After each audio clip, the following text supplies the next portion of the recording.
आज का जो हमारा ये टॉपिक होने वाला है, ये टॉपिक काफी ज्यादा इंपॉर्टेंट होने वाला है। तो वीडियो को आप शुरू से लेकर लास्ट तक जरूर देखना। अगर आप थंबनेल देख कर अगर आपने इस वीडियो को क्लिक किया है तो आप इसे स्टार्ट टू एंड तक जरूर देखना। तो हेलो दोस्तों, मेरा नाम है आर.के. उपाध्याय और मैं आपके साथ मेरे इस वीडियो को शेयर करने वाला हूं मेरे इस चैनल के थ्रू, जिसका नाम है प्रॉपर्टी की पाठशाला। तो चलिए हर बार की तरह आपका समय न लेते हुए वीडियो को स्टार्ट करते हैं। लेकिन अगर आप चैनल पर नए हैं तो मेरे इस वीडियो को लाइक करें, चैनल को सब्सक्राइब करें और बेल आइकन को दबाना ना भूलना, जिससे कि आपको ऐसे ही सारे वीडियोस आपको जल्दी से जल्दी इसके नोटिफिकेशंस आपको मिलते रहें। तो सबसे पहले तो ये समझना जरूरी है कि रेंटल इनकम के असली नंबर क्या होते हैं।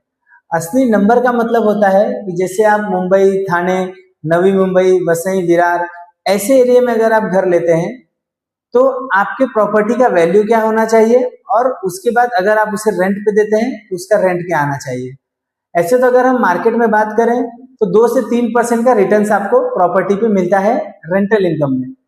जैसे कि मान लीजिए कि अगर आपकी प्रॉपर्टी है 50 लाख रुपए की और आपको साल में इसका जो इंटरेस्ट आ रहा है, मतलब इसका जो रेंट आ रहा है, वो आपको मिल रहा है 1 लाख रुपए से लेके 1.5 लाख रुपए तक, मतलब 2 से 3% का रिटर्न्स।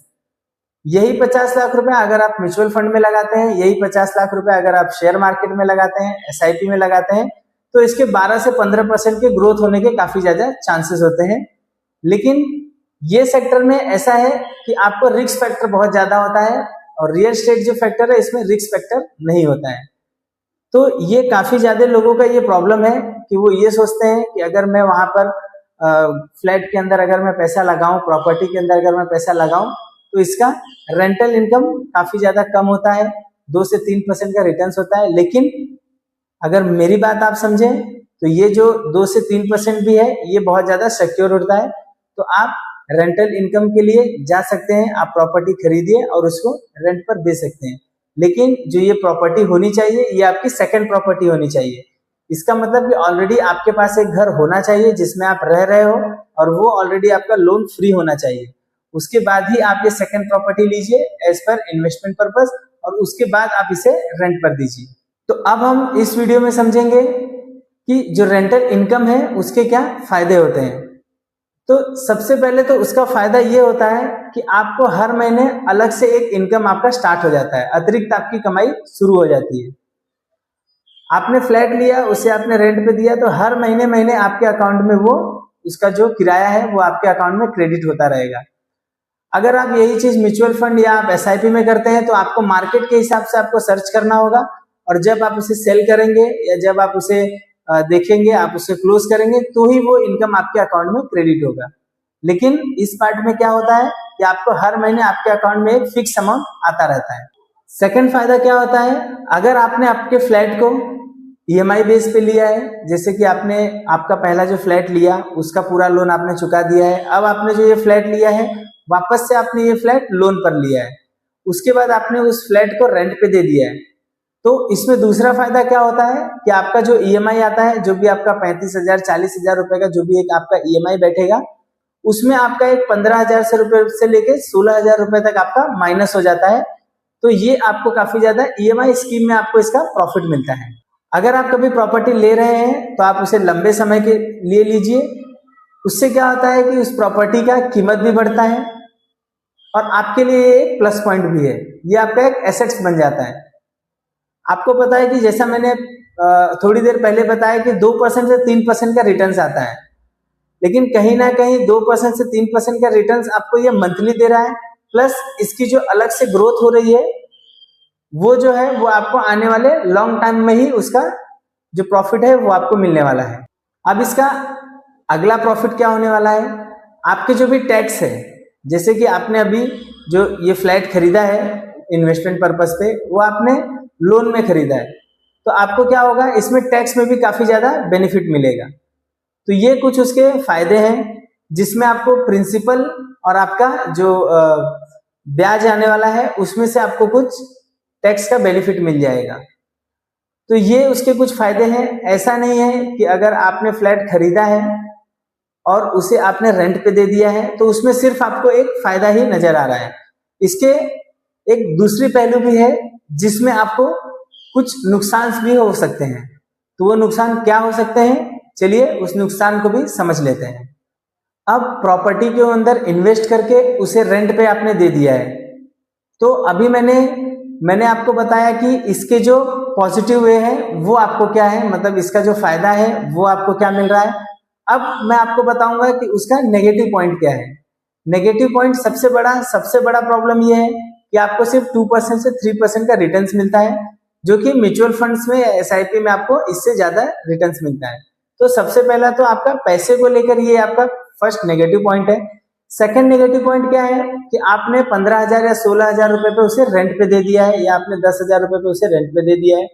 तो आपका जो प्रॉपर्टी टैक्स है, जो आपके सोसाइटी का मेंटेनेंस है, और उसके बाद जो भी उस घर के अंदर जो भी खर्चे होंगे, जब भी आप उसे रेंट पे देंगे, जो बंदा रेंट पे रहने के लिए आएगा, जो रेंट पे रहने के लिए आएगा, वो उस चीज को यूज करेगा।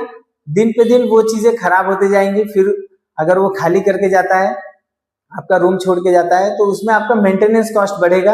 आपको वापस पेंट कराना पड़ेगा। कोई फर्नीचर डैमेज हो गया तो उसे वापस आपको फर्नीचर को आपको वापस रिपेयरिंग कराना पड़ेगा।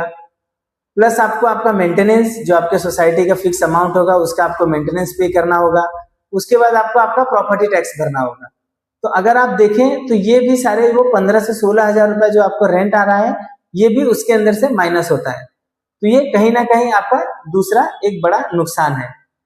तीसरा क्या होता है कि कभी कभी आपका किराएदार से विवाद हो जाता है, उसके वजह से आप काफी ज्यादा प्रॉब्लम में आ जाते हो, आपको बहुत ज्यादा टेंशन हो जाता है। तो ये आपका तीसरा सबसे बड़ा प्रॉब्लम है। चौथा प्रॉब्लम क्या है कि जो किराएदार होते हैं वो आपको समय समय पर नहीं मिलते हैं। देखिए, मार्केट में बहुत सारी बिल्डिंग्स बन रही हैं, मार्केट में बहुत सारे नए नए अपार्टमेंट्स बन रहे हैं। कोई अपार्टमेंट छोटा, कोई बड़ा है, कोई लग्जरी है, कोई डुप्लेक्स है। तो बहुत सारे ऐसे ऑप्शंस जो है वो किराएदार को मिल रहे हैं। तो इस केस में क्या होता है कि आपको कभी कभी किराएदार मिलने में भी काफी ज्यादा लेट हो जाता है। कभी 1 महीना 2 महीना भी चले गया तो आपका जो ये 2% से 3% का रिटर्न है वो आपको हर महीने नहीं मिलता है। आपका जैसे मैंने बताया कि आपको सोसाइटी का जो भी मेंटेनेंस है, आपका जो भी प्रॉपर्टी टैक्स है, और जो भी आपके खर्चे हैं मेंटेनेंस के, वो उसमें से वो हर महीने कंटिन्यू चलते रहते हैं। प्लस आपकी ईएमआई भी कंटिन्यू चलती रहती है। तो ये अगर उसके कुछ फायदे हैं तो उसके कुछ नुकसान भी हैं। तो दोनों चीजों को आप कंपेयर कर लेना, उसके बाद ही आप आगे डिसीजन लेना कि आपको फ्लैट लेकर उसे रेंट पे देना है या नहीं देना है। तो अभी हमने देख लिया है कि जो रेंटल इनकम है वो हमारे लिए, उसके जो फायदेमंद है वो भी हमने देख लिया, उसके जो नुकसान है वो भी हमने देख लिया। अब हम देखते हैं कि रेंटल इनकम के लिए हमें कब फ्लैट लेना चाहिए, मतलब कब हम फ्लैट लें तो वो रेंटल जो इनकम है वो हमारे लिए सही है, और कहाँ हम ले तब हमारे लिए वो सही है। तो सबसे पहले तो आपको जो लोकेशन, जहाँ पे लोकेशन है वो लोकेशन काफी ज्यादा अच्छा होना चाहिए। लोकेशन पे ग्रोथ ऑलरेडी होना चाहिए या हो रहा है तो भी आप डिसीजन ले सकते हैं कि आप आगे इस फ्लैट को लेके आप उसे रेंट पे दे सकते हैं। तो आप सबसे पहले आप लोकेशन में आपके क्या होना चाहिए, रेलवे स्टेशन के आसपास आपका होना चाहिए, मेट्रो स्टेशन के आपके आसपास प्रॉपर्टी होनी चाहिए, स्कूल कॉलेज मार्केट के आसपास ये प्रॉपर्टी आपकी होनी चाहिए। उससे क्या होता है कि जो भी किराएदार आता है उसे नियर बाय कनेक्टिविटी मिलती है, तो उससे वो आपको ज्यादा से ज्यादा आपको रेंट भी देगा, और लोकेशन सही होने की वजह से वो आपका फ्लैट जल्दी से ले भी लेगा। तो अगर ऐसा लोकेशन है तो ही आप प्रॉपर्टी को खरीदिए और उसे रेंट पर दीजिए। आपका दूसरा लक्ष्य होना चाहिए, वो ये होना चाहिए कि मुझे ये प्रॉपर्टी लॉन्ग टर्म के लिए खरीदनी है, न कि मुझे सिर्फ एक सर्टेन टाइम के लिए मुझे एक रेंटल इनकम चाहिए। अगर आप सिर्फ इस चीज के लिए करोगे तो आपका उसके अंदर लॉस हो जाएगा। तो आपको ये देखना है कि आपकी जो ये प्रॉपर्टी है वो काफी ज्यादा लॉन्ग टर्म के लिए होनी चाहिए।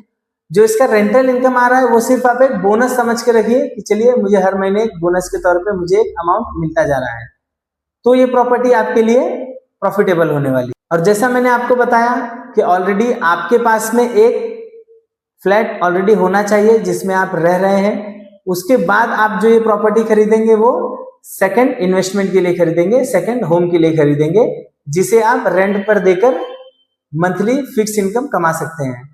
उसके बाद जो आपका चौथा पॉइंट है वो ये है कि आपको आपके रिटायरमेंट का प्लान करके, आपको आपके मंथली इनकम का प्लान करके आपको ये प्रॉपर्टी लेनी है।